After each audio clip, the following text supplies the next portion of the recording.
No, look, it would be, look, there's gambling, as you know, in the state.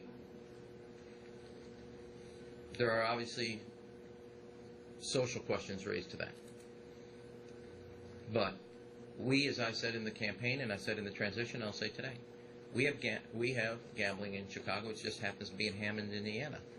We lose $20 million around a month to Hammond, Indiana revenue that I can be, as Mary said, we have 2 libraries like this. I can invest that money in wiring more libraries.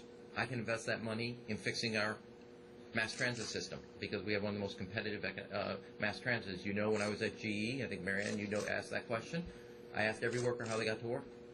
We have a mass transit system that needs investments. We have schools that need to be wired and they need to be refurbished. That's essential resources, $20 million a month, to help us achieve the goals for the city to stay economically competitive. And I'll continue to make those are choices. As President Kennedy once said, to govern is to choose. That's the right choice for Chicago's future if you use the resources correctly to invest in the city. Fran. There's 4,000 gaming positions authorized. You can have it in a number of ways. You can have part of it at the airport. You can have part of it at the train base. Or at the Sun-Times. How would you I'm thinking of the Sun-Times, Fran.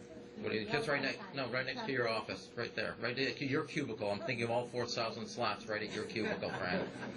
Seriously, how would you? I think I can get that past the city council, actually, Fran. How would you give that up? Would you like to see any of the Fran, I know one thing about passing legislation, and that is you never count something before it's done.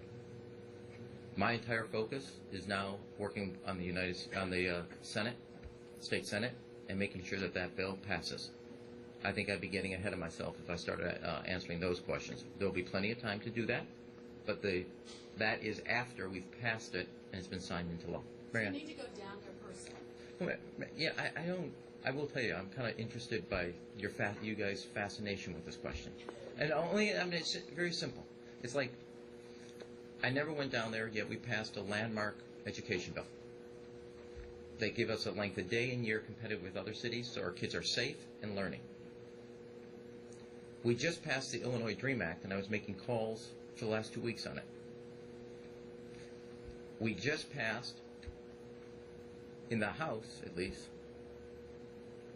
the gaming bill. And I've been making calls throughout the weekend, and starting first thing this morning at 7:30, and even on the ride here and on the ride back.